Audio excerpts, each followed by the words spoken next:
Kidney ഡിസീസിനെ പറ്റിയുള്ള 4 സെഗ്മെൻ്റുള്ള video സീരീസിൻ്റെ മൂന്നാമത്തെ സെഗ്മെൻ്റാണ് ഇത്. അതിൽ ആദ്യത്തെ സെഗ്മെൻറ്റിൽ നമ്മൾ കിഡ്നി ഡിസീസിൻ്റെ സ്വഭാവവും കാരണങ്ങളും ഡയഗ്നോസ്റ്റിക്സിനെ പറ്റിയായിരുന്നു. രണ്ടാമത്തെ സെഗ്മെൻറ്റിൽ നമ്മൾ ഇപ്പോൾ ലഭ്യമായിട്ടുള്ള ലേറ്റസ്റ്റ് ആയിട്ടുള്ള ട്രീറ്റ്മെൻറ്റ്സ്, പിന്നെ ആ ട്രീറ്റ്മെൻറ്റ്സിൻ്റെ പ്രത്യേകതകളെ പറ്റിയായിരുന്നു. ഈ മൂന്നാം സെഗ്മെൻറ്റിൽ നമ്മൾ കിഡ്നി ഡിസീസ് ഉള്ളവർക്ക് സാധാരണ കൂടെ ഉണ്ടാകുന്ന വേറെ അസുഖങ്ങളും കിഡ്നി ഡിസീസ് കാരണം വരുന്ന കോംപ്ലിക്കേഷൻസും കൂടാതെ ലൈഫ് സ്റ്റൈൽ കറക്ഷൻ എങ്ങനെ ഈ കിഡ്നി ഡിസീസിൻ്റെ കാര്യത്തിൽ നമുക്ക് യൂസ്ഫുൾ ആക്കി മാറ്റാൻ പറ്റും എന്നുള്ളതുമാണ്. ആദ്യത്തെ ചോദ്യം, സാധാരണഗതിയിൽ കിഡ്നി ഡിസീസിൻ്റെ കൂടെ വരുന്ന മറ്റ് അസുഖങ്ങൾ ഏതൊക്കെയാണ്? കിഡ്നി ഡിസീസിന് തന്നെ കാരണമാകുന്ന അസുഖങ്ങളൊക്കെ കിഡ്നി ഡിസീസ് വന്നു കഴിയുമ്പോൾ കണ്ടിന്യൂ ചെയ്യുമായിരിക്കുമല്ലോ. അപ്പോൾ അതിൽ ഒന്ന് ഡയബറ്റീസ് ആണ്, പിന്നെ ഹൈപ്പർ ടെൻഷന്, പിന്നെ ഒബേസിറ്റി. ചിലർ പിന്നെ അസുഖം കൊണ്ട് ഡയബറ്റീസ് ഒക്കെ കൂടി ചിലപ്പോൾ ഒബേസിറ്റി കിഡ്നി ഫെയിലിയർ എത്തുമ്പോഴേക്കും ചിലപ്പോൾ ഒബേസിറ്റി ഒക്കെ മാറിയിട്ടുണ്ടാവും. പിന്നെ ഹൈ കൊളസ്ട്രോളും ട്രൈഗ്ലിസറൈഡും വന്ന് ഈ ഹാർട്ടിലൊക്കെ ബ്ലോക്ക് വന്ന് ഹാർട്ട് ഡിസീസ് ആയിരിക്കും പിന്നെ ഉള്ളത്. പിന്നെ പലർക്കും ഈ കിഡ്നി സ്റ്റോണ് സംബന്ധമായിട്ടുള്ളതുണ്ടാകും. പിന്നെ പലപ്പോഴും ഈ കിഡ്നി ഡിസീസിലേക്ക് പോയത് തന്നെ ഈ ആർത്രൈറ്റിസ് ഒക്കെ പോലെയുള്ള ഓട്ടോഇമ്യൂൺ ഡിസീസിനും വേണ്ടിയിട്ട് പെയിൻ കില്ലേഴ്സ് ഒക്കെ ലോങ് ടേം എടുത്ത് അങ്ങനെ പല പ്രത്യേകിച്ചും ഈ ആർത്രൈറ്റിസിനാണല്ലോ ഇങ്ങനെ ലോങ് ടൈം മരുന്നുകൾ എടുക്കേണ്ടി വരുന്നത്. അതുപോലെ തലവേദന, സൈക്യാട്രി പ്രോബ്ലംസ്, ഇതിനൊക്കെ വേണ്ടിയിട്ട് ലോങ് ടൈം മരുന്നുകൾ എടുത്തതും ഒക്കെ ആയിരിക്കും ഈ കിഡ്നിക്ക് പ്രോബ്ലം വരാൻ തന്നെ കാരണം. അപ്പം ഈ പ്രോബ്ലംസ് എല്ലാം അതിൻ്റെ കൂടെ തന്നെ കണ്ടിന്യൂ ചെയ്യുന്നുണ്ടാവും. അതുകൂടാതെ വൺസ് കിഡ്നിക്ക് രോഗം വന്നു കഴിഞ്ഞ് കഴിഞ്ഞാൽ മിക്കവാറും അവർക്ക് പ്രഷർ കൊണ്ടല്ല വന്നെങ്കിൽ പോലും അതൊക്കെ കിഡ്നിക്ക് രോഗം വന്നു കഴിയുമ്പോഴേക്കും പ്രഷറും കൂടെ കൂടാൻ തുടങ്ങും. അപ്പം ഇതിൻ്റെ മരുന്നുകളും എല്ലാം കൂടെയാണ് നമ്മൾ പിന്നെയും അതിൻ്റെ ഒരു പ്രോഗ്രഷനിലേക്ക് കൊണ്ടുപോകുന്നത്. പലപ്പോഴും കേൾക്കാറുണ്ട് ഈ കിഡ്നി അസുഖമുള്ളവർ മരുന്നുകൾ പറ്റുന്നത്രയും ഒഴിവാക്കണം, അല്ലെങ്കിൽ കിഡ്നിയെ തന്നെ അത് ബാധിക്കും, കിഡ്നിയുടെ അസുഖത്തിനെ കൂട്ടാനായിട്ട് ചിലപ്പോൾ അത് സാധിക്കുന്നതായിരിക്കും. അപ്പോൾ അങ്ങനെ ഉള്ള സ്ഥിതിയിൽ ഈ ഡയബറ്റീസ് മെഡിക്കേഷൻസിൻ്റെ കാര്യത്തിൽ ഇപ്പം ഇങ്ങനെ പറയും, പുതിയത് വന്നിട്ടുണ്ട്, ആ ഡയബറ്റീസ് മെഡിക്കേഷൻ ഈ വന്നേക്കുന്നത് കിഡ്നിക്ക് നല്ലതാണ് എന്നുള്ള രീതിയിലേക്കൊക്കെ കേൾക്കാറുണ്ട്. ഇത് രണ്ടും എങ്ങനെയാണ് ഒത്തുവരുന്നത്? ഒരു മരുന്നും ആദ്യമായിട്ട് നമ്മൾ മനസ്സിലാക്കണം, ഡയബറ്റീസ് എന്നല്ല ഒരു മരുന്നും, കിഡ്നിക്ക് വേണ്ടിയാണെങ്കിൽ പോലും എടുക്കുന്ന ഒരു മരുന്നും കിഡ്നിക്ക് സ്ട്രെസ്സാണ് ഉണ്ടാക്കുന്നത്. ഏത് മരുന്നും അതിൻ്റെ ബേസിക് പ്രിൻസിപ്പിൾ ഇത്രയേ ഉള്ളൂ, എന്ത് സാധനം വേണമെങ്കിൽ കിഡ്നി വേണം എക്സ്ക്രീറ്റ് ചെയ്യാൻ. അപ്പോൾ എന്ത് സാധനം മരുന്ന് വന്നാലും അത് ഈവൻ നമ്മളുടെ ഫുഡ് കൂടുതലായി പോയാലും, അപ്പോൾ പ്രോട്ടീൻ കൂടിപ്പോയാൽ കിഡ്നിക്ക് പ്രോബ്ലം വരാൻ, ക്രിയാറ്റിനിൻ കൂടി അതിൻ്റെ എക്സ്ക്രീറ്ററി പ്രോസസ്സ്. പ്രോട്ടീൻ കൂടുമ്പോൾ എന്ത് പറ്റും, യൂഷ്വലി ഫുഡ് എക്സസ് വരുമ്പോഴാണ് ക്രിയാറ്റിനിൻ കൂടും, യൂറിക് ആസിഡ് കൂടും. Uric acid also is measure. നമ്മൾ പലപ്പോഴും യൂറിക് ആസിഡ് കൂടുമ്പോൾ യൂറിക് ആസിഡ് ബ്ലോക്ക് ചെയ്യാനുള്ള മരുന്നെടുക്കും. പക്ഷെ ശരിക്കും യൂറിക് ആസിഡ് കൂടുന്ന യൂറിക് ആസിഡിന് കിഡ്നിയാണ് പുറത്തേക്ക് കളയേണ്ടത്, കിഡ്നിക്ക് അത് പറ്റാത്തത് കൊണ്ടാണ്. അപ്പോൾ യൂറിക് ആസിഡിനെ ഉണ്ടാക്കാതെ ബ്ലോക്ക് ചെയ്താൽ നമുക്ക് വെറുതെ ഒരു സിംറ്റം, നമ്മൾ ബ്ലഡ് ടെസ്റ്റിൽ ഇമ്പ്രൂവ്മെൻറ്റ് കാണിക്കുന്നുള്ളൂ, അതിനപ്പുറത്തുള്ള വേസ്റ്റ് മെറ്റീരിയൽ ബോഡിയിൽ അടിഞ്ഞു കൂടുമായിരിക്കും ചെയ്യുന്നത്. സോ അപ്പോൾ അതൊന്നും ബേസിക്കലി സൊല്യൂഷൻ അല്ല ശരിക്കും. ഈ ഡയബറ്റീസിനെ സംബന്ധിച്ചിടത്തോളം ഡയബറ്റീസിൻ്റെ ചില മരുന്നുകൾ, പ്രത്യേകിച്ച് മൂത്രത്തിൽ കൂടി വിടുന്ന ഗ്ലൂക്കോസിനെ പുറത്തേക്ക് കളയാനുള്ള ഒരു മരുന്നാണ് ഇപ്പം ഗ്ലിഫ്ലോസിൻ, ഡപ്പാഗ്ലിഫ്ലോസിൻ എന്നൊക്കെ പറഞ്ഞ് ചില മരുന്നുകളുണ്ട്. പക്ഷെ അത് ഡെഫിനറ്റ്ലി ശരിയാണ്, അത് ഇൻസുലിൻ ലെവൽ കൂട്ടൂല, അത് യൂറിൻ പുറത്തേക്ക് വിടുകയാണ് ചെയ്യുന്നത്. അതാണ് ഒരു മരുന്ന് നമ്മൾ ഡയബറ്റീസുകാർക്ക് കുഴപ്പമില്ല എന്ന് പറയുന്നത്. പക്ഷെ പ്രോബ്ലം എന്താണെന്ന് ചോദിച്ചാൽ, നമ്മൾ ഇത് ഓവറായിട്ട് ലൈഫ് സ്റ്റൈല് സ്ട്രിക്റ്റായിട്ട് ലോ കാർബ് ഡയറ്റ് എടുത്തിട്ട് ഒപ്റ്റിമൽ ഇതിലേക്ക് കൊണ്ടുവരാൻ വേണ്ടിയിട്ട് വളരെ ലോ ഡോസിൽ വല്ലപ്പോഴും, അതായത് നമുക്ക് കാർബോഹൈഡ്രേറ്റ് ഒക്കെ എന്തെങ്കിലും ഒരു ഇച്ചിരി മധുരമൊക്കെ കഴിക്കണമെന്ന് കൊതിയൊക്കെ തോന്നുന്ന ആ സമയത്തൊക്കെ വല്ലപ്പോഴും ഒക്കെ കഴിക്കുന്നതിന് കുഴപ്പമില്ല. പക്ഷെ ഡെയിലി എടുത്താൽ എന്താ, നമ്മുടെ യൂറിൻ തന്നെ ഒരു ഫ്രൂട്ട് ജ്യൂസ് പോലെയാവും. അതായത് ഒരു ഗ്ലൂക്കോസ് വെരി ഹൈപ്പർ ഗ്ലൂക്കോസ് ഉള്ള മധുരം ആയിട്ടുള്ള യൂറിനായി മാറും അത്. കാരണം മൂത്രത്തിൽ കൂടി ഗ്ലൂക്കോസിനെ പുറത്തു വിടാനാണ് നോക്കുന്നത്. അപ്പോൾ എന്ത് പറ്റും, ഇൻഫെക്ഷൻ വരും, യൂറിനറി ട്രാക്ട് ഇൻഫെക്ഷനും മറ്റേത് വരാം. അപ്പോൾ അത്തരം മരുന്നുകളൊക്കെ പ്രത്യേകിച്ച് നമ്മൾ കോവിഡ് ടൈമിലൊക്കെ ഈ വൈറ്റ് ഫംഗസ്, ബ്ലാക്ക് ഫംഗസ് എന്നൊക്കെ പറഞ്ഞ് ഇത് വരികയും പിന്നെ ഒരു നെക്രോട്ടൈസിങ് മസ്കുലർ ഡിസ്ട്രോഫി, മസിൽസിനെ എല്ലാം കൂടെ ഭയങ്കര സിവിയർ ഇൻഫെക്ഷൻ, പ്രത്യേകിച്ച് പെൽവിക് ഇൻഫെക്ഷനൊക്കെ വന്ന് ഉള്ള പ്രശ്നങ്ങൾ വന്നിരുന്നു. പിന്നെ ഇതെടുക്കുമ്പോൾ നമ്മൾ ഏറ്റവും കൂടുതൽ ഇങ്ങനത്തെ മൂത്രത്തിൽ കൂടെ യൂറിൻ ഗ്ലൂക്കോസിനെ വിടുന്ന കാര്യം എടുക്കുമ്പോഴും വെരി ഇഫക്റ്റീവ് ഒക്കെയാണ്, പക്ഷെ അത് അത്ര കൺട്രോൾഡ് ആയിട്ട് മാത്രം ഉപയോഗിക്കേണ്ടതാണ്. അല്ലെങ്കിൽ യൂറിനറി ഇൻഫെക്ഷൻ വന്ന് അവിടെയും കിഡ്നിക്ക് പ്രോബ്ലം വരുത്താം. കാരണം ഗ്ലൂക്കോസ് ആണല്ലോ, അതിനകത്ത് ബാക്ടീരിയ വളരും. പിന്നെയുള്ളത് ഒരു GLP-1, ഇപ്പം നമ്മൾ ഈ വെയിറ്റ് കുറയ്ക്കാനായിട്ട് എടുക്കുന്ന ഒരു ഇഞ്ചക്ഷൻ ഇപ്പോൾ പുതിയതായിട്ടൊക്കെ ഇവിടെ നമ്മൾ അപ്രൂവ് ചെയ്തിട്ടുണ്ട്. അതൊരു GLP-1 അഗനിസ്റ്റ്, റിസപ്റ്റർ അഗനിസ്റ്റ് എന്ന് പറഞ്ഞുള്ള ഒരു മെഡിസിൻസ് ആണ്. അതിലെന്താ ഗുണം എന്ന് ചോദിച്ചാൽ, അതിൻ്റെ ബെനിഫിറ്റ് എന്താണെന്ന് ചോദിച്ചാൽ വിശപ്പ് കുറയ്ക്കും. ഈ വിശപ്പ് കാരണമാണല്ലോ നമ്മൾ ഇതെല്ലാം കൂടി എടുത്ത് കഴിച്ചിട്ടാണ് ഷുഗർ കൂടുന്നത്, അല്ലാതെ തന്നെ. അപ്പം ഈ മരുന്നൊന്നുമില്ലാതെ സ്വയം ഫുഡ് കൺട്രോൾ ചെയ്യാൻ പറ്റുകയാണെങ്കിൽ അതാണ് ഇപ്പോഴും നല്ലത്. പിന്നെ അത്ര കൺട്രോൾ ചെയ്യാൻ പറ്റാത്തവർക്ക് വെരി ഷോർട്ട് ടൈം ആയിട്ട് വെയിറ്റ് കുറയ്ക്കുന്നതിൻ്റെയും ഡയബറ്റീസ് കൺട്രോളിൻ്റെയും ഹാർട്ടായിട്ട് ഷോർട്ട് ടൈം ആയിട്ട് ഉപയോഗിക്കാം. ലോങ് ടൈം ഉപയോഗിച്ച് കഴിഞ്ഞാൽ, ഷോർട്ട് ടൈം ഉപയോഗിക്കുമ്പോൾ ഇതെന്താണെന്ന് വെച്ചാൽ ഈ ഓവർ വെയിറ്റ് ഉള്ളവർക്കാണ് ഇത് കൊടുക്കുന്നത്. അപ്പോൾ ഇവരുടെ ഡയബറ്റിക് പേഷ്യൻസ് ആണെങ്കിൽ അവർക്ക് പാങ്ക്രിയാസിന് ഓൾറെഡി നീർക്കെട്ടൊക്കെ ഉണ്ടാവും. അപ്പം ക്രോണിക് പാങ്ക്രിയാറ്റൈറ്റിസ് ഉള്ളവർക്ക് ഇത് വന്നു കഴിയുമ്പോൾ ഒരു സൈഡ് ഇഫക്റ്റ് വരുന്ന അക്യൂട്ട് പാങ്ക്രിയാറ്റൈറ്റിസ് ഉണ്ടാകുന്നത്. അക്യൂട്ട് പാങ്ക്രിയാറ്റൈറ്റിസ് എന്ന് പറഞ്ഞാൽ ഒരു വലിയൊരു സീരിയസ് പ്രോബ്ലമാണ്. അതിന് മരുന്നൊന്നുമില്ല. കാരണം പാൻക്രിയാസിൽ നിന്നുള്ള എൻസൈംസ് എല്ലാം പുറത്തേക്ക് വരികയാണ് ചെയ്യുന്നത്. അത് അവിടെ എല്ലാം ഡൈജസ്റ്റ് ചെയ്ത് കളയും. അപ്പം അതൊരു സീരിയസ് ലൈഫ് ത്രെറ്റനിങ് കണ്ടീഷനാണ്. അതുണ്ടാകുന്നുള്ളതാണ് ഒരു പ്രോബ്ലം. ഇപ്പം രണ്ടാമതായിട്ട് വേറൊരു അതിൻ്റെ സൈഡ് എഫക്റ്റ് ലോങ് ടൈം എടുത്തു കഴിഞ്ഞ് കഴിഞ്ഞാൽ മെഡിലറി കാർസിനോമ, തൈറോയിഡിനൊരു ക്യാൻസർ വരാമെന്നുള്ളതാണ്. അപ്പം അതൊക്കെ വളരെ ജുഡീഷ്യസ് ആയിട്ട് ലിമിറ്റഡ് ആയിട്ട് വേണമെങ്കിൽ അത്ര ഫുഡ് നമുക്ക് വോളണ്ടറി ആയിട്ട് ഫുഡ് കൺട്രോൾ ചെയ്യാൻ, വിശപ്പ് സഹിക്കാൻ പറ്റുന്നില്ലാത്തവർക്ക് വേണ്ടിയിട്ട് വേണമെങ്കിൽ ഷോർട്ട് ടൈം ഒക്കെ വേണമെങ്കിൽ ഉപയോഗിക്കാം. അല്ലാതെ ഇത്തരം മരുന്നുകളൊന്നും ലോങ് ടൈം ഉപയോഗിക്കരുത്. അപ്പം ഇതൊക്കെയാണ് നമ്മളത് ഒരു ലൈഫ് സ്റ്റൈൽ ഡിസീസിൻ്റെ റിവേഴ്സലിൻ്റെ ഒരു പാർട്ടായിട്ട് അതിനെ ഒരു സപ്പോർട്ട് ചെയ്യാൻ വേണ്ടിയിട്ട് ഇത്തരം മരുന്നുകൾ വേണമെങ്കിൽ ഉപയോഗിക്കാം. ഇതൊക്കെയാണ് നമ്മൾ കൂടുതൽ പറയുന്നത്. അപ്പം മെറ്റ്ഫോമിൻ ഏറ്റവും കൂടുതൽ നമ്മൾ ഉപയോഗിക്കുന്ന മരുന്ന്. അത് ശരിക്കും പറഞ്ഞു കഴിഞ്ഞാൽ കോഷ്യസ് ആവണമെന്നാണ്. അത് കിഡ്നിക്ക് പ്രോബ്ലം ഉണ്ടായി കഴിഞ്ഞ് കഴിഞ്ഞാൽ പിന്നെ മെറ്റ്ഫോമിൻ യൂസ് ചെയ്യാറില്ല. പിന്നെ പലപ്പോഴും ഇൻസുലിനിലേക്ക് ഷിഫ്റ്റ് ചെയ്യും. ഇൻസുലിൻ ആണെങ്കിലും കിഡ്നിക്ക് ദോഷം ചെയ്യും. കാരണം ടൈപ്പ് 1 ഡയബറ്റീസിന് ഇൻസുലിൻ എടുക്കുന്നതിന് കുഴപ്പമില്ല. അവിടെയും നമ്മൾ കൺട്രോൾഡ് ആയിരിക്കണം. അതിൻ്റെ കൂടെ ടൈപ്പ് 2 ഇൻസുലിൻ റെസിസ്റ്റൻസും കൂടെ വരാതെ നോക്കണം. കാരണം ഇൻസുലിൻ്റെ അളവ് കൂടിയാൽ സോഡിയം റിട്ടൻഷൻ വന്ന് പ്രഷർ കൂടാൻ തുടങ്ങിയാൽ പ്രഷറിൻ്റെ മരുന്ന് കൂട്ടണം. അങ്ങനെ അതൊരു കോംപ്ലിക്കേഷനിലേക്ക് പോകും. ടൈപ്പ് 2 ഡയബറ്റീസിന് ഒരു കാരണവശാലും നമ്മൾ ഇൻസുലിൻ എടുക്കാൻ പാടില്ല എന്നുള്ളത് സയൻറ്റിഫിക്കലി നോക്കിയാൽ ഇത്തരം മരുന്നുകൾ, ഈ പ്രത്യേകിച്ച് ഇൻസുലിൻ്റെ അളവ് കൂട്ടുന്ന മരുന്നുകൾ എടുക്കരുത്. എടുത്തു കഴിഞ്ഞ് കഴിഞ്ഞാൽ അത് തന്നെ കിഡ്നിക്ക് ദോഷം വരുത്തും. കാരണം കിഡ്നിയുടെ ബ്ലഡ് വെസൽസിനെ ഡാമേജ് ചെയ്യും. കിഡ്നിയുടെ വരുന്നതിൻ്റെ കൂടെ കണ്ണിൻ്റെ ബ്ലഡ് വെസൽ, ബ്രെയിനിൻ്റെ ബ്ലഡ് വെസൽ, അപ്പോൾ എല്ലായിടത്തും അതിൻ്റെതായ നെഗറ്റീവ് ഇഫക്റ്റ് വരും. ശരിക്കും ഈ ഹൈപ്പർ ടെൻഷൻ കിഡ്നിയുമായിട്ട് ഭയങ്കര ഒരു കണക്ഷൻ ഉണ്ടെന്നാണല്ലോ പറയുന്നത്. അപ്പോൾ ഈ ഹൈപ്പർ ടെൻഷൻ മെഡിസിൻ്റെ കാര്യത്തിലും പറയുന്നത് ചില ഹൈപ്പർ ടെൻഷൻ മെഡിസിൻസ് കിഡ്നിക്ക് വളരെ ഗുണം ചെയ്യും എന്നുള്ളതാണ്. അതേസമയം നമ്മൾ മനസ്സിലാക്കുന്നു ഈ ഹൈപ്പർ ടെൻഷൻ മെഡിസിൻസും ഈ കിഡ്നിയെ സ്ട്രെസ് ചെയ്യുന്നു എന്ന് കേൾക്കുന്നുമുണ്ട്. അപ്പോൾ ഇതിലെന്താണ് ശരിക്കും നമ്മൾ മനസ്സിലാക്കേണ്ടത്? ഈ കിഡ്നിയുടെ പ്രോബ്ലം കൊണ്ട് വരുന്ന പ്രഷർ കൂടുതലാണെങ്കിൽ കിഡ്നിക്ക് പ്രോബ്ലം വരുമ്പോൾ എന്ത് ചെയ്യും? കിഡ്നി റെനിൻ ഉണ്ടാക്കും. റെനിൻ ആൻജിയോടെൻസിൻ കൺവേർട്ടിങ് എൻസൈമിൽ ആക്ട് ചെയ്ത് അതിന് ആൻജിയോടെൻസിൻ ഉണ്ടാക്കിക്കും. ആൻജിയോടെൻസിൻ 1 ആൻജിയോടെൻസിനോജനെ 1 ആക്കും. അങ്ങനെ കുറച്ച് മെക്കാനിസം ഉണ്ട്. അപ്പം അങ്ങനെയാണ് ശരിക്കും പ്രഷർ കൂടാനുള്ള കാരണം. അപ്പം അങ്ങനെയുള്ള ചില മരുന്നുകളാണ് ഒരു SE ഇൻഹിബിറ്റേഴ്സ് എന്ന് പറയുന്ന ARBs, ആൻജിയോടെൻസിൻ റിസപ്റ്റർ ബ്ലോക്കേഴ്സ്.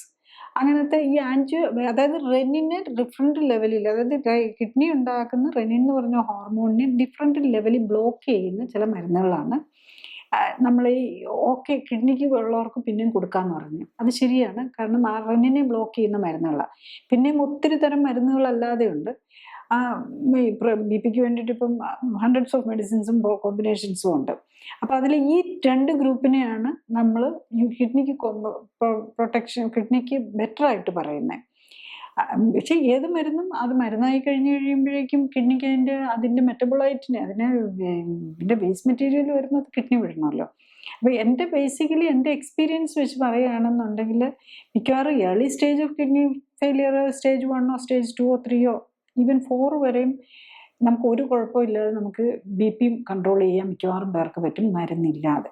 അതായത് മരുന്ന് നമ്മളിപ്പോൾ ഒരു റെനൽ പേഷ്യൻറ്റിന് തുടങ്ങുകയാണെങ്കിൽ കിഡ്നിക്ക് പേഷ്യൻ്റ് അല്ലാത്തവർക്കാണെങ്കിൽ ഈസി ആയിട്ട്, കാരണം ഈ ലേറ്റ് സ്റ്റേജിലേക്ക് വരുമ്പോൾ ഈ സോഡിയം പൊട്ടാസ്യം ബാലൻസ് ആണ് നമ്മുടെ BP കൺട്രോൾ ചെയ്യുന്നത് ശരിക്കും. അതിനൊരു മേജർ പാർട്ട് വഹിക്കുന്നത്. അപ്പോൾ ഈ പൊട്ടാസ്യം നമുക്ക് കൊടുക്കാൻ പറ്റില്ല. പൊട്ടാസ്യം ലോ ആക്കുന്നതുകൊണ്ടുള്ള ബുദ്ധിമുട്ട് വരും. എന്നാൽ പോലും എൻ്റെ എക്സ്പീരിയൻസിൽ ഞാൻ 5th സ്റ്റേജ് ഓഫ് റിനൽ ഫെയിലിയറിലുള്ള പേഷ്യൻറ്റിനും അവർ കറക്റ്റായിട്ട് പറയുന്ന പോലെ ചെയ്യുന്നുണ്ടെങ്കിൽ മരുന്നില്ലാതെ BP കൺട്രോൾ ചെയ്യാനും മിക്കവർക്കും പറ്റുന്നുണ്ട്. വന്നാൽ തന്നെ പിന്നെ ഏതെങ്കിലും അതിലും ഈ പറഞ്ഞ പോലെ ASE അല്ലെങ്കിൽ ARBs ഏതെങ്കിലും ഒരു മരുന്ന് വെച്ച്, ഒരു സിംപിൾ മെഡിസിൻ വെച്ച് എപ്പോഴേലും ആവശ്യമുള്ളപ്പോൾ മാത്രം എടുക്കുന്ന ഒരു നിലയിലേക്ക് കൊണ്ടുവരാം. അപ്പോൾ എന്താണെന്ന് വെച്ചാൽ കിഡ്നിയുടെ വർക്ക് ലോഡ് കുറയ്ക്കാൻ പറ്റും. പിന്നെ ഡയബറ്റീസ് മെഡിസിൻ, ടൈപ്പ് 2 ഡയബറ്റീസ് ആണെങ്കിൽ തുടങ്ങുമ്പോൾ തന്നെ നിർത്താം. പേഷ്യൻറ്റ് കറക്റ്റായിട്ട് പറയുന്ന പോലെ ചെയ്യുന്നുണ്ടെങ്കിൽ വിതിൻ 24 to 48 hours തന്നെ ഷുഗർ നോർമലാകും. അതാണ് അത്. ഇപ്പോൾ ഈ മെറ്റ്ഫോമിനും ഡയബറ്റിക് മെഡിസിൻസും ഇൻസുലിനും കുറച്ച് കഴിയുമ്പോൾ തന്നെ കിഡ്നി ഫങ്ഷൻ ഇമ്പ്രൂവ് ചെയ്യും. ഡയബറ്റീസ് പിന്നെ ഹാർട്ടിനുള്ള മരുന്നുകൾ എല്ലാം നമുക്ക് കുറച്ചുകൊണ്ട് വന്നേക്കാം. യൂഷ്വലി കിഡ്നി പേഷ്യൻസിൽ നമ്മൾ നോക്കുന്നത് എന്താണെന്ന് വെച്ചാൽ മരുന്ന് കുറച്ചുകൊണ്ട് വന്ന് നിർത്താത്ത ഏർലിയസ്റ്റ് ചെയ്യാനാണ് നമ്മൾ ഏറ്റവും ഇമ്പോർട്ടൻസ് കൊടുക്കുന്നത്. കാരണം മരുന്ന് കിഡ്നിക്ക് സ്ട്രെയിൻ ഉണ്ടാക്കുന്നുള്ളതുകൊണ്ട് മിക്കവാറും ഇതിൻ്റെ ചിലപ്പം പലർക്കും 2-3 ആഴ്ചയ്ക്കുള്ളിൽ തന്നെ ഇതിൻ്റെ എല്ലാം മരുന്നും കുറച്ചുകൊണ്ട് വന്ന് നിർത്താൻ പറ്റും. പിന്നെ ഡിഫിക്കൽറ്റി വരുന്നത് ഈ ലേറ്റ് സ്റ്റേജ് ഉള്ളവർക്കാണ്. പ്രഷർ കൺട്രോൾ ചെയ്യാനായിരിക്കും ഏറ്റവും ഡിഫിക്കൽറ്റി കാണുന്നത്. ശരിക്കും ഈ കിഡ്നി ഡിസീസ് ഉള്ളവർക്ക് പലർക്കും ഈ ഹാർട്ട് ഡിസീസും കൂടെ ഉണ്ടാവാറുണ്ട്. ഹാർട്ട് ഡിസീസ് പല രീതിയിൽ ഉണ്ടാവാറുണ്ട്. അപ്പം ഈ ഹാർട്ട് ഡിസീസും കിഡ്നി ഡിസീസും ഒരുമിച്ച് ഉണ്ട് എങ്കിൽ എന്തൊക്കെയാണ് കൂടുതലും ശ്രദ്ധിക്കേണ്ടത്? കിഡ്നിക്ക് പ്രോബ്ലം വന്നാൽ ഡെഫിനറ്റ്ലി അതിൻ്റെ ഇമ്പാക്റ്റ് ഹാർട്ടിൽ വരും. കാരണം എന്താണെന്ന് വെച്ചാൽ കിഡ്നിക്ക് പ്രോബ്ലം വരുമ്പോഴേക്കും ഇപ്പോൾ യൂഷ്വലി ഹാർട്ടിൽ അസുഖം എന്ന് പറയുമ്പം ഈ കൊറോണറി ആർട്ടറി ഡിസീസ്, ഹാർട്ടിൽ ബ്ലോക്ക്, അതിനാണ് നമ്മൾ ഈ സ്റ്റെൻ്റൊക്കെ ഇടുന്നത്. അപ്പം സ്റ്റെൻറ്റ് നമ്മളൊരു നെഞ്ചുവേദനയായിട്ട് സ്റ്റെൻറ്റ് ഇടാൻ ചെല്ലുമ്പോഴേക്കും മിക്കവാറും ഹാർട്ടിൽ മാത്രമല്ല, രക്തക്കുഴലുകൾ ഏകദേശം 6000 മൈൽസാണ് അതിൻ്റെ ലെങ്ത്. അപ്പം കൊറോണറി ആർട്ടറിയിൽ ബ്ലോക്ക് വന്നിട്ടുണ്ടെങ്കിൽ കിഡ്നിയിലെ ആർട്ടറികളിലും ബ്ലോക്ക് ഉണ്ടാകും. ഈ കിഡ്നിയിലെ ആർട്ടറിയിൽ ബ്ലോക്ക് ഉള്ളപ്പോഴാണ് പ്രഷർ കൂടുന്നത്.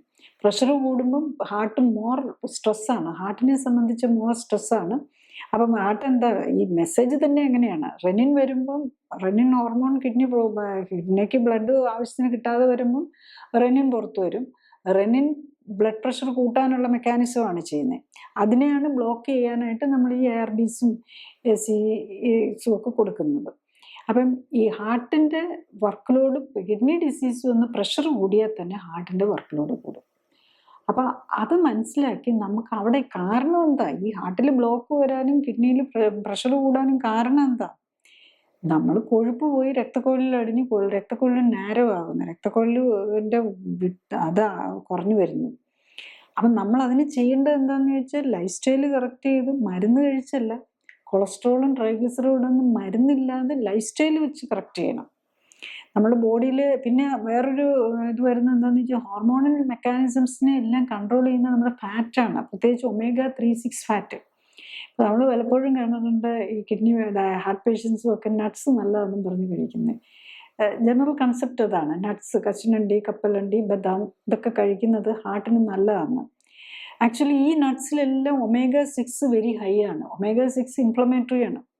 ഈ omega-6നെ ബ്ലോക്ക് ചെയ്യാനാണ് നമ്മൾ ഇന്ന് കൊടുക്കുന്ന 90% ഓഫ് ദ മെഡിക്കേഷൻസ്. അത് ആക്ട് ചെയ്യുന്നത് തന്നെ ഈ omega-6 മെറ്റബോളിസത്തിൽ ബ്ലോക്ക് ചെയ്യാനാണ്.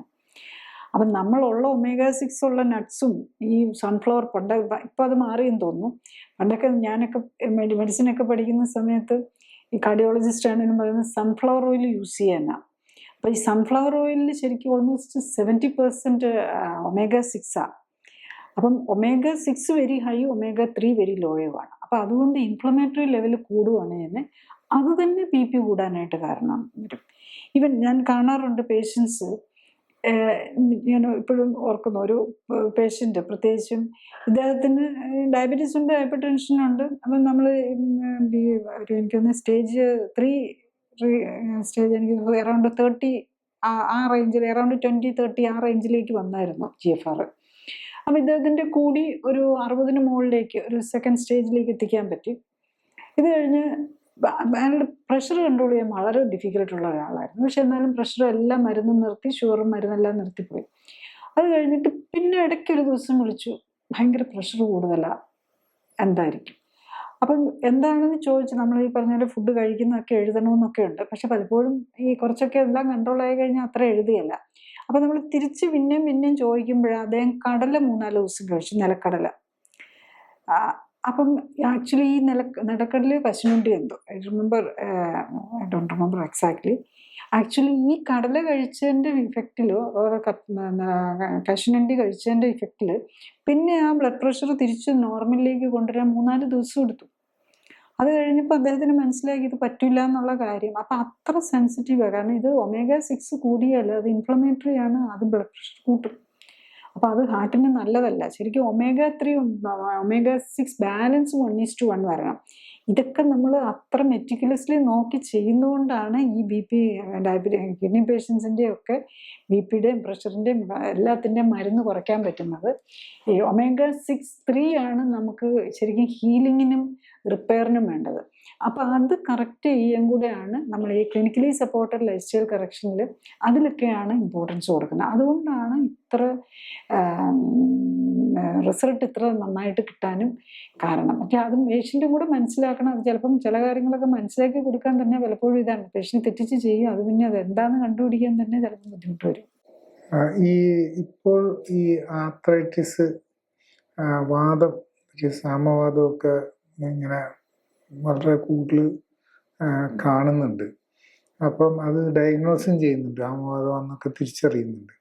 അപ്പം അങ്ങനെ വരുന്നവർക്കും ഈ കിഡ്നി ഡിസീസിനെ അത് എഫക്റ്റ് ചെയ്യുന്നു എന്ന് പറയുന്നു. പക്ഷെ പലപ്പോഴും ആ കണക്ഷൻ അറിയാൻ പാടില്ലാത്തതുകൊണ്ട് അത് ടെസ്റ്റ് ചെയ്യാറോ ചെക്ക് ചെയ്യാറോ ഒന്നും ഉണ്ടാവില്ല.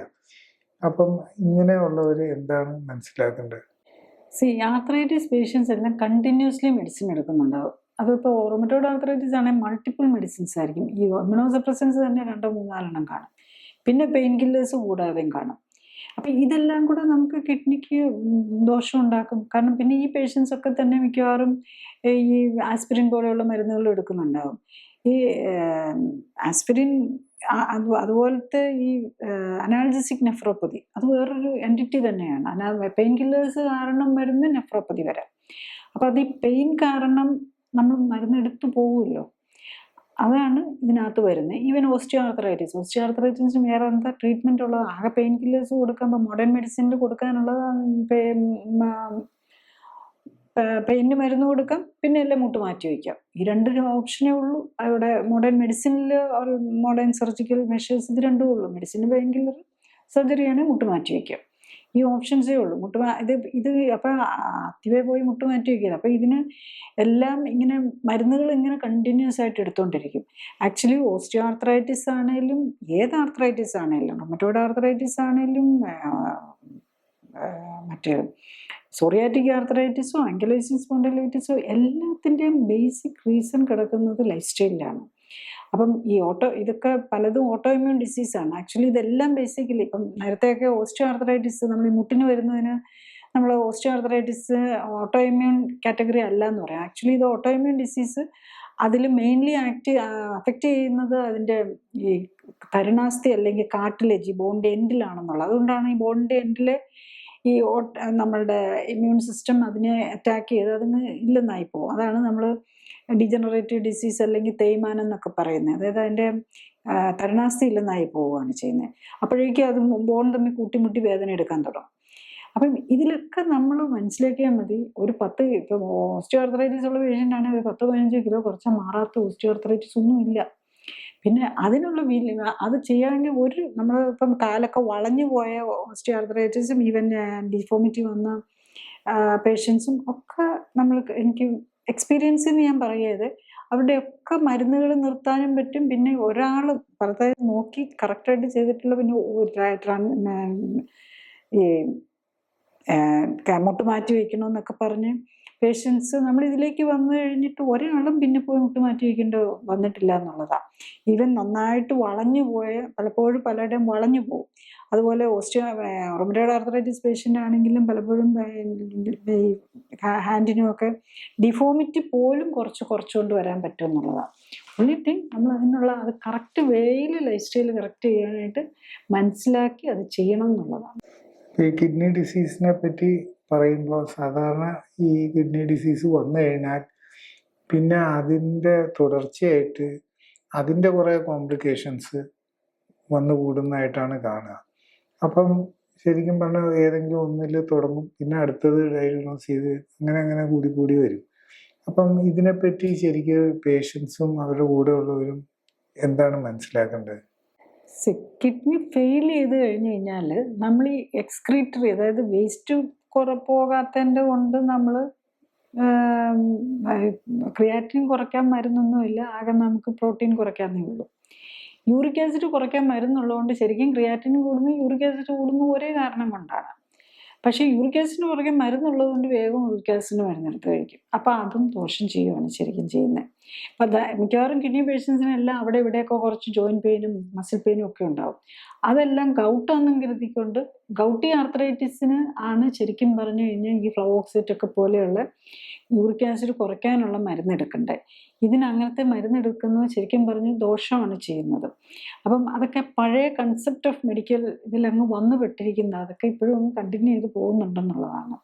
അപ്പോൾ കിഡ്നി ഫെയിലിയർ പേഷ്യൻസിലേക്ക് വന്നു കഴിഞ്ഞ് കഴിഞ്ഞാൽ കിഡ്നി ഫെയിൽ ചെയ്ത് കഴിയുമ്പോഴേക്കും നമ്മളുടെ കിഡ്നിയുടെ കോംപ്ലിക്കേഷൻസ് വരുന്നത് ഒന്നും നമ്മൾ കഴിക്കുന്ന മരുന്നുകൾ തന്നെയാണ്. കിഡ്നിക്ക് പ്രോബ്ലം വരാൻ തന്നെ നമ്മുടെ ലൈഫ് സ്റ്റൈൽ ഡിസീസസ് ആണല്ലോ, അതിനുവേണ്ടി കഴിക്കുന്ന മരുന്നുകളും പിന്നെ എല്ലാവർക്കും ആത്രോസ്ക്ലെറോസിസ് ഉണ്ടാവും. അത് കിഡ്നിയുടെ രക്തക്കൊഴലുകളെ ഇപ്പോൾ ഡയബറ്റീസ് പേഷ്യൻ്റ്, ഹാർട്ട് പേഷ്യൻ്റ്, പ്രഷറുള്ളവർ, ഇവർക്കൊക്കെ ആണല്ലോ കിഡ്നി പ്രോബ്ലം വരുന്നത്. അവർക്കെല്ലാം ഈ പ്രോബ്ലംസ് ഇതെല്ലാം നമ്മുടെ ആ മരുന്നുകളും കൂടെയാണ് പ്രോബ്ലം ഉണ്ടാക്കുന്നത്. പിന്നെ അധികം മരുന്ന് കഴിക്കാതിരിക്കുന്ന IgA നെഫ്രോപ്പതി പേഷ്യൻസ് മാത്രമാണ്. അതിന് പിന്നെ ലൈറ്റ് സ്റ്റിറോയിഡ്സ് ഒക്കെ മാത്രമേ കൊടുക്കാറുള്ളൂ. അവരുടെ കാര്യത്തിലും ചിലപ്പോൾ അവർ ഒബേസിറ്റി ഉണ്ടെങ്കിൽ അതും കൂടെ ആഡഡ് കാര്യമാകുകയാണ്. പിന്നെ ഫെയിലിയറിൽ എത്തിക്കഴിഞ്ഞ് കഴിഞ്ഞാൽ എന്താണെന്ന് വെച്ചാൽ കിഡ്നിയുടെ മറ്റ് ഫങ്ഷൻസ് ഉണ്ടല്ലോ, ഈ കാൽസ്യത്തിൻ്റെ വൈറ്റമിൻ ഡിയുടെ ഏറ്റവും ഹയസ്റ്റ് ഫോം വൈറ്റമിൻ ഡി കാൽസിട്രയോൾ എന്ന് പറയും, അതിലുണ്ടാക്കുന്നത് ശരിക്കും കിഡ്നിയാണ്. നമ്മുടെ സ്കിന്നിൽ വൈറ്റമിൻ ഡി ഉണ്ടാക്കും, അതിനെ നെക്സ്റ്റ് സ്റ്റേജായിട്ട് ലിവർ മാറ്റും, അതിൻ്റെ ഫൈനൽ സ്റ്റേജിലേക്ക് കൊണ്ടുവന്ന് കിഡ്നിയാണ്. അപ്പം ആ ഫങ്ഷൻ പോകും. അപ്പം ബോൺ പ്രശ്നങ്ങൾ വരും. അപ്പം നമ്മുടെ ബോൺ ഡീജനറേഷൻ വരും, ആക്സിഡന്റിനുള്ള പോസിബിലിറ്റി കൂടും. പിന്നെ എരിത്രോപോയറ്റിൻ കുറയും, അപ്പം ബ്ലഡിൻ്റെ അളവ് കുറയും. അതാണ് കിഡ്നി പേഷ്യൻസിനൊക്കെ അനീമിക് ആവും. അനീമിക് ആകുന്നത് ഹാർട്ടിനും ദോഷം ചെയ്യും. അനീമിയ വരുമ്പോൾ വീണ്ടും ഹാർട്ടിൻ്റെ വർക്ക് ലോഡ് കൂടും, കാരണം ഓക്സിജൻ എത്താതെ വരുമ്പം അതിൻ്റെ ബുദ്ധിമുട്ടുകൾ വരുമല്ലോ. ഹാർട്ടിന് മാത്രമല്ല എല്ലാ സിസ്റ്റത്തിനും ഓക്സിജൻ്റെ കുറവ് വരും. അപ്പോൾ അതിന് തന്നെ നമുക്ക് റീപ്ലേസ്മെൻ്റ് ആയിട്ട് എരിത്രോപോയറ്റിൻ ഇഞ്ചക്ഷൻ കൊടുക്കാം. പക്ഷെ അതുകൊണ്ട് നമ്മളിതൊക്കെ ആർട്ടിഫിഷ്യലാണല്ലോ, അപ്പോൾ കുറച്ച് ഇതെല്ലാം ഒന്നും നാച്ചുറൽ എരിത്രോപോയറ്റിൻ എന്ന് പറയാൻ പറ്റില്ല. അപ്പോൾ അതിൻ്റേതായ അതിൻ്റെ കൂടെയുള്ള വീണ്ടും ഓരോ ഇഞ്ചക്ഷൻ്റെ കൂടെയും അതിൻ്റെ കൂടെ കുറേ കെമിക്കലും കൂടെ വരും, അതിനെ പ്രിസർവേറ്റീവായിട്ടും മറ്റൊക്കെ. ഇതൊക്കെ നമുക്ക് കിഡ്നിക്ക് അതിൻ്റേതായ ദോഷങ്ങൾ ഉണ്ടാക്കും എന്നുള്ളതാണ്. അപ്പം ബേസിക്കലി പിന്നെ നമുക്ക് പലർക്കും ന്യൂറോളജിക്കൽ പ്രോബ്ലം ഉണ്ടാകും. അത് തന്നെ അതിൻ്റെ കൂടെയുള്ള ഡയബറ്റിക് നെഫ്രോപ്പതിയുടെ കൂടെ അതിൻ്റെ ന്യൂറോപ്പതി ഉണ്ടാകും. അതുപോലെ അത്രോസ്ക്ലെറോസിസ് വരുമ്പോഴും ന്യൂറോപ്പതി, ബ്ലഡ് വെസൽസിനുള്ള പെരിഫറൽ ആർട്ടറി വാസ്കുലോപ്പതി വരും. അങ്ങനെ മൾട്ടിപ്പിൾ പ്രോബ്ലംസ് ആയിരിക്കും ഇതിനകത്ത് വരിക. ഈ കിഡ്നി സർജറിയുടെ കാര്യം പറയുമ്പോൾ കിഡ്നി പേഷ്യൻസ് ആണെങ്കിൽ അല്ലെങ്കിൽ കിഡ്നിക്ക് എന്തെങ്കിലും ഒരു വീക്ക്നെസ്സോ പ്രോബ്ലം ഉണ്ടെങ്കിൽ സർജറി എന്ന് പറയുന്നത് വളരെ ശ്രദ്ധിക്കണം. അത് കൂടുതൽ കോംപ്ലിക്കേഷനിലേക്കൊക്കെ വരാം എന്ന് കേൾക്കും. അത് എത്രമാത്രം ശരിയാണ്? സർജറി കിഡ്നിയെ എങ്ങനെ ബാധിക്കും എന്ന് ചോദിച്ചു കഴിഞ്ഞാൽ, നമ്മൾ സർജറി ചെയ്യുമ്പം എന്ത് സർജറി ചെയ്താലും അനസ്തീസിയയുടെ മരുന്നുണ്ടാവും, പിന്നെ മുറിവ് വന്നു കഴിഞ്ഞാൽ ആൻറ്റിബയോട്ടിക് ഉണ്ടാവും, അത് കഴിഞ്ഞ് പെയിൻ കില്ലേഴ്സ് ഉണ്ടാവും. ഇങ്ങനെ കുറേ മരുന്നുകൾ എന്തായാലും വേണ്ടി വരും. പിന്നെ ലൈഫ് സ്റ്റൈൽ ഡിസീസിന് വേണ്ടിയിട്ട് കഴിയുമ്പോൾ ചെയ്യുന്ന സർജറി ആണെങ്കിൽ പിന്നെ അതിനുള്ള മരുന്നുകൾ വേറെ ഉണ്ടാവും. പിന്നെ വല്ല ഇഞ്ചുറി ഒക്കെ ആണെങ്കിൽ ഇത് മാത്രമാണ് വരിക. അപ്പം ഇതെല്ലാം കിഡ്നിക്ക്, പ്രത്യേകിച്ച് ഒരു രോഗമുള്ള ആളാണെങ്കിൽ കിഡ്നി ഒരു ലെവലും കൂടെ, ഇപ്പം 2-ലുള്ളവരാണെങ്കിൽ അത് 3-ലേക്ക് പോകാനും, 3-ലുള്ളവരാണെങ്കിൽ 4-ലേക്ക് പോകാനും, 4-ലുള്ളതാണെങ്കിൽ 5 ഫെയിലിയറിലേക്ക് പോകാനുള്ള സാധ്യത കൂടുമായിരിക്കും ചെയ്യുന്നത്. പിന്നെ നമ്മൾ ഇന്നിപ്പോൾ കൂടുതൽ ചെയ്യുന്ന ഒരു ആൻജിയോഗ്രാമും ആൻജിയോപ്ലാസ്റ്റി ആണല്ലോ ഏറ്റവും കൂടുതൽ എനിക്ക് ചെയ്തു തോന്നുന്നത്. ഇപ്പം ചെയ്യപ്പെടുന്ന സർജറികൾ നമ്മുടെ ഇവൻ വില്ലേജസിൽ പോലുമുള്ള ഹോസ്പിറ്റൽസുകളിൽ ഇപ്പോൾ ആൻജിയോപ്ലാസ്റ്റിയും ആൻജിയോഗ്രാമും ഉണ്ട്. സോ ഇത് വളരെയധികം കൂടുതൽ ചെയ്യുന്നൊരു സർജറിയാണ്. അതിൽ നമ്മൾ അതും കീഹോളാണ്. അതുകൊണ്ട് ഒരു സർജറി ആണെന്ന് പോലും പേഷ്യൻസ് നമ്മൾ അത്ര ഒരു പ്രൊസീജിയർ എന്ന് മാത്രമേ ഇരുന്നുള്ളൂ, മുറിവില്ല എന്നുള്ളത് കൊണ്ട്. പക്ഷെ അത് കിഡ്നിക്ക് ഭയങ്കരമായിട്ട് ദോഷം ചെയ്യാവുന്നതാണ്. കാരണം ഈ ആൻജിയോഗ്രാം ചെയ്യുമ്പോൾ ഒരു ഡൈ ഇഞ്ചെക്ട് ചെയ്യണം, കോൺട്രാസ്റ്റ് ഡൈ എന്ന് പറയും. ഇപ്പോൾ കോൺട്രാസ്റ്റ് നെഫ്രോപ്പതി എന്ന് പറഞ്ഞത് തന്നെ ഒരു എൻറ്റിറ്റി ആയിട്ട് തന്നെയുണ്ട്. ചിലർക്കത് ഭയങ്കരമായിട്ട് ഇത് ചെയ്ത് പ്രോബ്ലം ഇല്ലാത്തവർക്ക് തന്നെ റീനൽ ഫെയിലിയറിലേക്ക് പോകാം. പിന്നെ ഇമ്മീഡിയറ്റ്ലി ഒക്കെ റെക്കഗ്നൈസ് ചെയ്ത് ഡയാലിസിസ് ഒക്കെ ചെയ്ത് നമുക്ക് റിക്കവറി കൊണ്ടുവന്ന് വരാൻ പറ്റിയെന്നിരിക്കും. പക്ഷെ എന്നാലും അപ്പോഴേക്കും കുറേ നെഫ്രോൺസ് പോയിട്ടുണ്ടാവും. പിന്നെ ഓൾറെഡി ഒരു സ്റ്റേജ് 2 ഓർ 3 സ്റ്റേജിലേക്ക് എത്തിയവരാണെങ്കിൽ ചിലപ്പം റീനൽ ഫെയിലിയറിലേക്ക് പോയാൽ ഇത് തിരിച്ചു കൊണ്ടുവരാൻ തന്നെ പറ്റിയില്ല എന്നിരിക്കും. അപ്പം ആൻജിയോഗ്രാമും ആൻജിയോപ്ലാസ്റ്റിയും ചെയ്യുമ്പോൾ നമ്മളിപ്പം വളരെ ലാഘവത്തോടെ കാണുന്ന ഒരു ഇതാണ്. പലപ്പോഴും ഞാൻ കണ്ടിട്ടുണ്ട്, ആക്ച്വലി എൻ്റെ ഒരു എക്സ്പീരിയൻസ് പറയുകയാണെങ്കിൽ, ഒരു പേഷ്യൻറ്റ് കിഡ്നി ഫോർത്ത് സ്റ്റേജ് അല്ല, ഓൾറെഡി 4th സ്റ്റേജിലുള്ള 20-21 എന്തോ GFR ഉള്ള പേഷ്യൻറ്റിന് ഇത് ചെയ്ത് കഴിഞ്ഞിട്ട് അവർ ടോട്ടലി റീനൽ ഫെയിലിയറിലേക്ക് പോയി. അപ്പോൾ അവർക്ക് ബ്ലോക്ക് ഉണ്ട്. ഓൾറെഡി ഡയാലിസിസ് ചെയ്തുകൊണ്ടിരിക്കുന്ന പേഷ്യൻ്റാണ്. ആ പേഷ്യൻറ്റിനോട് പറഞ്ഞിരിക്കുക ഡയാലിസിസ് ചെയ്ത് കിഡ്നി ഒന്ന് ഇമ്പ്രൂവ് ചെയ്ത് കഴിയുമ്പം ബൈപ്പാസ് ചെയ്യാമെന്ന്.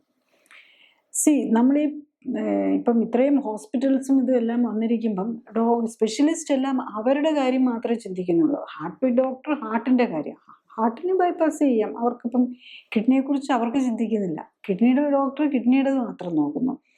ഈ സ്റ്റേജിൽ അതും 68-70 വയസ്സുള്ള ആളാണ്. അദ്ദേഹത്തിന് ഓൾറെഡി റീനൽ ഫെയിലിയറിലുള്ള ആൾക്ക് ഡയാലിസിസ് ചെയ്തുകൊണ്ട് ബൈപ്പാസ് ചെയ്യുന്നു. ബൈപ്പാസ് എന്ന് പറഞ്ഞു കഴിഞ്ഞാൽ ഒരു മേജർ സർജറിയാണ്. നമ്മളുടെ ഈ ചെസ്റ്റ് ബോണിനെ തന്നെ നമ്മൾ ശരിക്കും ഈ ടൈലൊക്കെ കട്ട് ചെയ്യുന്നത് പോലെ ഇലക്ട്രിക് കട്ടർ വെച്ച് കട്ട് ചെയ്ത് നെഞ്ച് ഓപ്പൺ ചെയ്ത് ചെയ്യുന്ന ഒരു സർജറിയാണ്. അത് ഇത്രയും വയസ്സുള്ള ഓൾറെഡി ഇതായിട്ടുള്ള റീനൽ ഫെയിലിയറിലായിട്ടുള്ള ആള് റീനൽ ഡയാലിസിസ് ചെയ്തിട്ട് വീണ്ടും അത് ചെയ്യാമെന്നുള്ളത്, അതും ഡയാലിസിസ് ചെയ്തുകൊണ്ടിരുന്നുണ്ട്. അത്രയൊക്കെ നമ്മൾ അങ്ങനെ പോകണമെന്നുള്ളതാണ് നമ്മൾ അതായത് ട്രീറ്റ്മെൻറ്റ് പറയുമ്പം രോഗിയും കൂടെ ബൈസ്റ്റാൻഡേഴ്സും കൂടെ ചിന്തിക്കണം. നമ്മൾ ഇത്രയൊക്കെ എവിടെ വരെ ട്രീറ്റ്മെൻറ്റ് വേണമെന്നുള്ളതിന്. കാരണം ഡോക്ടേഴ്സിന് നമുക്കുള്ളത് പറയാതിരിക്കാൻ പറ്റില്ല. ഡോക്ടേഴ്സ് എപ്പോഴും അവരുടെ അവൈലബിൾ ആയിട്ടുള്ള എല്ലാ ട്രീറ്റ്മെൻറ്റും പറയും. പക്ഷേ എവിടെ വരെ എടുക്കണമെന്നുള്ള കാര്യത്തിൽ ഡോക്ടേഴ്സും കൂടെ രോഗികളും കൂടെ ചിന്തിക്കണം. എനിക്കതുകൊണ്ട് എന്ത് ബെനിഫിറ്റ് കിട്ടും എന്നുള്ളത് ചോദിക്കണം. ഈ ബൈപ്പാസ് ചെയ്യുമ്പോൾ ഉള്ള വേറൊരു പ്രോബ്ലം എന്താണെന്ന് ചോദിച്ചാൽ, നമ്മൾ ഹാർട്ട് ലങ് മെഷീനിൽ കൂടെ ആണ് ബ്ലഡ് കയറി ഇറങ്ങുന്നത്. അപ്പം ഇപ്പം ബ്ലഡിൽ ശരിക്കും പറഞ്ഞാൽ ക്ലോട്ട് ആകാതിരിക്കാനുള്ള മരുന്നുകൾ കൊടുത്തിരിക്കുക. അപ്പം ചെറിയ മൈക്രോ ക്ലോട്ട്സ് വരാം. അത് പോയി കിഡ്നിക്കും വരാം, ബ്രെയിനിലും വരാം. അപ്പം നമ്മുടെ മെമ്മറിയും കോഗ്നിറ്റീവ് പവറും കുറഞ്ഞെന്നിരിക്കും ബൈപ്പാസ് സർജറിയും. അതുപോലെ ഏത് ഓപ്പൺ ഹാർട്ട് സർജറിയും ചെയ്യുമ്പോൾ, ബൈപ്പാസും ഇങ്ങനത്തെ മേജർ സർജറീസ് ഒക്കെ ചെയ്യുമ്പം ഇങ്ങനെ ക്ലോട്ട്സ് വന്ന് സ്ട്രോക്ക് വരുന്ന ചെറിയ സൈലൻറ്റ് സ്ട്രോക്കുകൾ വരാം. അത് കിഡ്നിക്കും സൈലൻറ്റ് സ്ട്രോക്ക് വരാം. അത് പിന്നെയും കിഡ്നി ഫങ്ഷൻ കുറയ്ക്കും. അപ്പം ഈ കാര്യങ്ങളും കൂടെ നമ്മൾ മനസ്സിലാക്കണം. എന്ത് ഓപ്പറേഷൻ ആണെങ്കിലും കിഡ്നി പ്രോബ്ലം ഉള്ളവർക്ക് ഓപ്പറേഷൻ ചെയ്യുമ്പോൾ കിഡ്നിക്ക് ഇപ്പം ബ്ലോക്കുള്ള സ്റ്റോണിനെ മാറ്റാനായിട്ടൊക്കെ ചെയ്യാതെ നിവൃത്തിയില്ല, അത് ചെയ്തേ പറ്റുള്ളൂ. അല്ലാത്ത മറ്റ് ഓപ്പറേഷൻസ് ചെയ്യുന്നത് അത് ലൈഫ് സ്റ്റൈൽ കറക്റ്റ് ചെയ്തുകൊണ്ട് ചെയ്യാൻ പറ്റുമെന്ന്. ശരിക്കും ബൈപ്പാസ് സർജറിയും സ്റ്റെൻറ്റും ആൻജിയോഗ്രാഫി ഒന്നും ആവശ്യമില്ല. പേഷ്യൻറ്റും ലൈഫ് സ്റ്റൈൽ കറക്റ്റ് ചെയ്യാൻ വില്ലിങ് ആണെങ്കിൽ. അത് മാത്രമല്ല, സ്റ്റെൻറ്റും ബൈപ്പാസും ഒന്നും ഇട്ടാൽ ആരുടെയും ഡയബറ്റീസും ഹൈപ്പർ ടെൻഷനും ഒന്നും മാറില്ലല്ലോ. അത് ചെയ്യാതെ ഇരുന്ന് നമ്മൾ ലൈഫ് സ്റ്റൈൽ കറക്റ്റ് ചെയ്യുകയാണെങ്കിൽ ഡയബറ്റീസും ഹൈപ്പർ ടെൻഷനും മാറ്റി നമ്മൾ രോഗിയല്ലെന്നാകാൻ പറ്റും. അതാണ് നമ്മളെല്ലാവരും മനസ്സിലാക്കേണ്ടത്. ഞാൻ ബേസിക്കലി ഇതൊന്നും പറഞ്ഞാൽ മറ്റേ നമ്മൾ വെബ്സൈറ്റിലോ നമ്മളെ നെറ്റിലൊന്നും നോക്കിയാൽ ഇങ്ങനെയൊന്നും കാണുകയില്ല. ഇത് ഞാൻ എൻ്റെ എക്സ്പീരിയൻസ് എന്ന് പറയുന്ന കാര്യങ്ങളാണ്. ഇപ്പം ഈ കിഡ്നി ഡിസീസിൻ്റെ കാര്യം പറയുമ്പോൾ വണ്ണം ഉള്ളവരുടെ കേസിൽ ഈ കിഡ്നി ഡിസീസിനെ അത് കുറേ കൂടെ ബാധിക്കും, നെഗറ്റീവായിട്ടെന്ന് പറയാറുണ്ട്. അപ്പോൾ ഈ കിഡ്നി ഡിസീസ് ഉണ്ട്, വണ്ണവും ഉണ്ടെങ്കിൽ എന്താണ് ചെയ്യാൻ സാധിക്കുക? വണ്ണം കുറയ്ക്കണം. കിഡ്നി ഡിസീസ് ഉണ്ട്, വണ്ണം ഉണ്ടെങ്കിൽ വണ്ണം കുറച്ചാൽ തന്നെ കിഡ്നി ഫങ്ഷൻ ഇമ്പ്രൂവ് ചെയ്യും. കാരണം നമ്മുടെ കിഡ്നി അത്രയും കൂടുതൽ വർക്ക് ചെയ്യണം. പിന്നെ ഈ ഫാറ്റിനകത്തുനിന്ന് വരുന്ന കുറേ ടോക്സിൻസ് ഉണ്ട് ബോഡിയിൽ ഒത്തിരി. ശരിക്കും ഈ എക്സസ് വണ്ണം ഉള്ളതെന്ന് പറഞ്ഞാൽ അത്രയും ടോക്സിൻ നമ്മുടെ ബോഡിയിൽ കെട്ടിക്കിടക്കുകയാണ്. ഈ എക്സസ് ഫാറ്റ് എന്തും എക്സസ് ആകുന്നത് ദോഷമാണല്ലോ. ഈ ഇതിനകത്തുനിന്ന് വരുന്ന ഇൻഫ്ലമേറ്ററി ഏജൻസ് ആണ് നമ്മൾ കിഡ്നീസ് ഉണ്ടാക്കുന്നത്. ഓവർവെയ്റ്റുള്ള കിഡ്നി പേഷ്യൻസ് നമ്മൾ ഒത്തിരി എൻ സ്റ്റേജിലേക്ക് എത്തിക്കഴിഞ്ഞ് കഴിഞ്ഞാൽ ബുദ്ധിമുട്ടാണ്. അവരെ കൊണ്ട് എക്സസൈസ് ഒന്നും ചെയ്യാൻ പറ്റാതാവും. കാരണം വെയിറ്റ് കുറയ്ക്കണമെന്നുണ്ടെങ്കിൽ എക്സസൈസും കൂടെ ചെയ്യണമല്ലോ. അപ്പം ഒരു ലേറ്റ് സ്റ്റേജ് എത്തിക്കഴിഞ്ഞ് കഴിഞ്ഞാൽ ഇറ്റ് വിൽ ബി ഡിഫിക്കൽട്ട്. പക്ഷെ എത്ര ഏർലി നമ്മൾ വെയിറ്റ് കുറയ്ക്കുന്നു, അതായത് ഓവർ വെയിറ്റ് ഉള്ളവരെല്ലാം നോക്കുക, GFR നോക്കുക. GFR 90 ആയിട്ട് താഴെ തന്നിട്ടുണ്ടെങ്കിൽ അവർ സീരിയസ് ആയിട്ട് മനസ്സിലാക്കുക. ഇനി കുറഞ്ഞില്ലെങ്കിൽ, നമ്മൾ വെയിറ്റ് കുറച്ചില്ലെങ്കിൽ നമ്മൾ കിഡ്നി പോകും എന്നുള്ള കാര്യം മനസ്സിലാക്കിയ. പിന്നെ ഓവർ വെയിറ്റ് ഉള്ളവർ മറ്റുള്ള മരുന്നുകളും എടുക്കുന്നുണ്ടാവും. എല്ലാ മരുന്നുകളും റിവേഴ്സ് ചെയ്യാൻ പറ്റും. വെയിറ്റ് കുറയുന്നതോടുകൂടി അത് സിസ്റ്റമാറ്റിക് ആയിട്ട് ചെയ്യണമെന്ന് മാത്രം. അതായത് അത് അണ്ടർസ്റ്റാൻഡ് ചെയ്ത് ഒപ്റ്റിമലായിട്ട് ന്യൂട്രീഷൻ എടുത്ത് ഒപ്റ്റിമൽ എക്സസൈസ് ചെയ്ത് പ്രോബ്ലം വരുത്താത്ത രീതിയിൽ നോക്കിക്കഴിഞ്ഞ് കഴിഞ്ഞാൽ ഒരു എൻ്റെ എക്സ്പീരിയൻസിൽ എന്താണെന്ന് വെച്ചാൽ റീസണബിളി നന്നായിട്ട് നോക്കുന്ന പേഷ്യൻസ് ഒരു 20% വെയിറ്റ് റിഡക്ഷൻ കിട്ടും. അതായത് 100 കിലോ ഉള്ള ഒരാൾക്ക് 80 കിലോയിലേക്ക് 3 മാസം കൊണ്ടെത്താം. അപ്പോഴേക്കും അയാളുടെ കിഡ്നി ഫങ്ഷനൊക്കെ ഇമ്പ്രൂവ് ചെയ്തിട്ടുണ്ടാകും. ഒരു 60 ഉള്ളത് 90 മുകളിൽ എത്തിയിട്ടുണ്ടാകും. പിന്നെ 60 താഴെയാണെങ്കിൽ നമുക്ക് പറയാൻ പറ്റില്ല. എന്നാലും അതിൻ്റെതായ ഒരു അപ്രോക്സിമേറ്റ്ലി ബാക്കിയുള്ള പാരാമീറ്റേഴ്സും കൂടെ നോക്കിയാലേ പറയാൻ പറ്റുള്ളൂ. അതാണ് നമുക്ക് മാറ്റാൻ പറ്റാത്ത. അതിൻ്റെ ഒപ്പം തന്നെ അയാൾക്ക് പ്രഷറോ ഹൈപ്പർ ടെൻഷനോ എന്തെങ്കിലും ഉണ്ടായിരുന്നെങ്കിൽ അതിൻ്റെ എല്ലാ മരുന്നും മാറി അതൊക്കെ ഓക്കെ ആയിട്ടുണ്ടാവും. That is the result basically. അപ്പോൾ ഈവൻ 25% കുറച്ചിട്ടുള്ളവരും ഉണ്ട്. പക്ഷേ ഓൺ ആവറേജ് നോക്കിയാൽ ഒരു 15 to 25% വരെ നമുക്ക് കുറയ്ക്കാം. പ്രിഫറബിളി ഒരു 20% നമുക്ക് കുറയ്ക്കാമെന്ന് എക്സ്പെക്റ്റ് ചെയ്യാം. എല്ലാം പേഷ്യൻ്റ് നോക്കുന്നതനുസരിച്ചുകൂടി ഇരിക്കും. ഇപ്പോൾ ഈ ജീവിതശൈലി രോഗങ്ങൾ മൾട്ടിപ്പിൾ ആയിട്ടുള്ള ആൾക്കാരുടെ കാര്യം പറയുകയാണെങ്കിൽ, ദാറ്റ് ഈസ് ഓവറായിട്ട് വണ്ണമുണ്ട്, ഡയബറ്റീസ് ഉണ്ട്, ഹൈപ്പർ ടെൻഷൻ ഉണ്ട്, ഹൈ കൊളസ്ട്രോൾ ഉണ്ട്, കൂടാതെ ക്രോണിക് കിഡ്നി ഡിസീസും ഉണ്ട്. ഇങ്ങനെയുള്ള സാഹചര്യത്തിൽ ശരിക്കും പറഞ്ഞാൽ അവർക്ക് ഈ ജീവിതശൈലി കറക്ഷൻ എങ്ങനെയാണ് അവർ മനസ്സിലാക്കേണ്ടത്?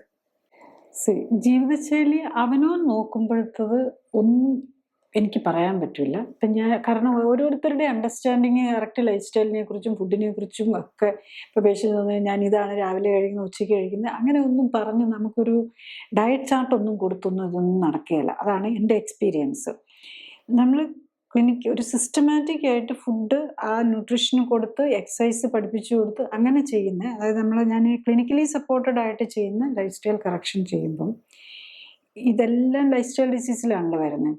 ഡയബറ്റീസ്, ടൈപ്പ് 2 ഡയബറ്റീസ് ആണെങ്കിൽ ഫസ്റ്റ് ഡേ തന്നെ എല്ലാ മരുന്നും നമുക്ക് നിർത്താം. അത് നമ്മൾ ടൈപ്പ് 1 ആണോ ടൈപ്പ് 2 ആണോ നോക്കിയിട്ടാണ് ചെയ്യുന്നത്.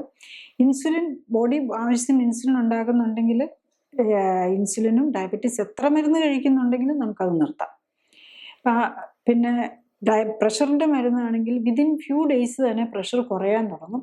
അപ്പോൾ അത് വീട്ടിലിരുന്ന് പ്രഷർ നോക്കിക്കൊണ്ട് പ്രഷറിൻ്റെ മരുന്ന് കുറച്ചുകൊണ്ട് വരിക എന്നുള്ളതാണ്. പിന്നെ കൊളസ്ട്രോളിനുണ്ടെങ്കിൽ കൊളസ്ട്രോൾ കുറയുന്നതനുസരിച്ച് കുറച്ചുകൊണ്ട് വരും. ഇനി ആർത്രൈറ്റിസ് വല്ലതും ഉണ്ടെങ്കിൽ ആർത്രൈറ്റിസിന് മരുന്ന് കഴിക്കുന്നവരാണെങ്കിൽ അതും പതുക്കെ ആർത്രൈറ്റിസിൻ്റെ സിംറ്റംസ്, വേദനയും ബുദ്ധിമുട്ടും കുറഞ്ഞു വരുന്നതനുസരിച്ച് അത് കുറച്ചുകൊണ്ട് വരും. അപ്പം അങ്ങനെ ഓൾമോസ്റ്റ് വിതിൻ എ മന്ത്, നമ്മൾ കിഡ്നിക്കും കൂടെ പ്രോബ്ലം ഉണ്ടെങ്കിൽ അറ്റ് ദ ഏർലിയസ്റ്റ് മരുന്ന് നിർത്താനും കൂടെയാണ് നോക്കുന്നത്. വിതിൻ എ മന്ത് എല്ലാ മരുന്നുകളും കുറച്ചുകൊണ്ട് വന്നു എല്ലാ ഡിസീസും തന്നെ റിവേഴ്സ് ചെയ്യാൻ പറ്റുന്നുള്ളതാണ്. കിഡ്നിയുടെ ഫങ്ഷൻ വരുന്നത് എപ്പോഴത്തെ കിഡ്നിയുടെ സ്റ്റേജ് എന്താണോ അതിൽ നിന്ന് ഒരു ലെവൽ എന്തായാലും മുകളിലേക്ക് കൊണ്ടുപോകാൻ പറ്റും. അപ്പം അത്രയായിരിക്കും നമുക്ക് പ്രതീക്ഷിക്കാവുന്നത് കിഡ്നിയുടെ കാര്യത്തിൽ. പക്ഷെ എല്ലാ കാര്യത്തിലും അതുപോലെ. ഇപ്പം ജോയിൻ്റ് ഒക്കെ ഡിഫോമിറ്റി വന്ന ഒരു റൊമറ്റോയ്ഡ് ആർത്രൈറ്റിസ് പേഷ്യൻ്റ് ആണെങ്കിൽ ഡിഫോമിറ്റി എല്ലാം മാറ്റാൻ പറ്റിയെന്നിരിക്കില്ല. പക്ഷെ ഒരു ലെവലിൽ ഡിഫോമിറ്റി പോലും മാറുന്നുണ്ടെന്നുള്ളതാണ്. അതായത് കുറച്ച് ഇമ്പ്രൂവ്മെൻ്റ് അവിടെ പോയി ഇമ്പ്രൂവ്മെൻറ്റ് വരും.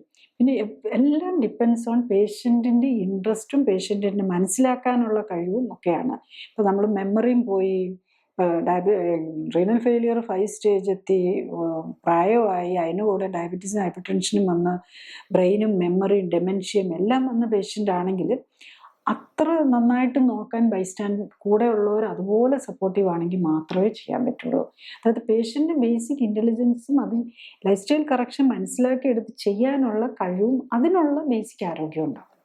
ഇതോടുകൂടി നമ്മളുടെ ഈ മൂന്നാമത്തെ സെഗ്മെന്റ് ഇവിടെ അവസാനിക്കുകയായി. ഈ സെഗ്മെന്റിൽ നമ്മൾ കണ്ടത് ഈ കിഡ്നി ഡിസീസിൻ്റെ കോംപ്ലിക്കേഷൻസ്, പിന്നെ അതിൻ്റെ കൂടെ കാണാറുള്ള വേറെ അസുഖങ്ങളും, പിന്നെ ജീവിതശൈലിക്ക് എങ്ങനെയാണ് ഈ കിഡ്നി ഡിസീസ് ഉള്ളവരെ അതിൻ്റെ കൂടെയുള്ള അസുഖങ്ങൾ വരാറുള്ളവരെയും എങ്ങനെയാണ് അതിനെ ഇമ്പാക്റ്റ് ചെയ്യാൻ പറ്റുക എന്നുള്ളതാണ് നമുക്ക് മനസ്സിലാക്കാൻ സാധിച്ചത്. ഇനി ഇതിൻ്റെ fourth and final segment of chronic kidney disease and kidney ഡിസീസിനെ പറ്റിയുള്ള സീരീസിൽ നമ്മൾ കാണുന്നത് clinically supported life style correction ഏത് രീതിയിലാണ് ഈ കിഡ്നി ഡിസീസ് ഉള്ളവരെ സപ്പോർട്ട് ചെയ്ത് അവർക്ക് ആ കിഡ്നി ഡിസീസ് റിവേഴ്സ് ചെയ്യാനും അല്ലെങ്കിൽ അത് മാനേജ് ചെയ്യാനും സഹായിക്കുക. നന്ദി, നമസ്കാരം.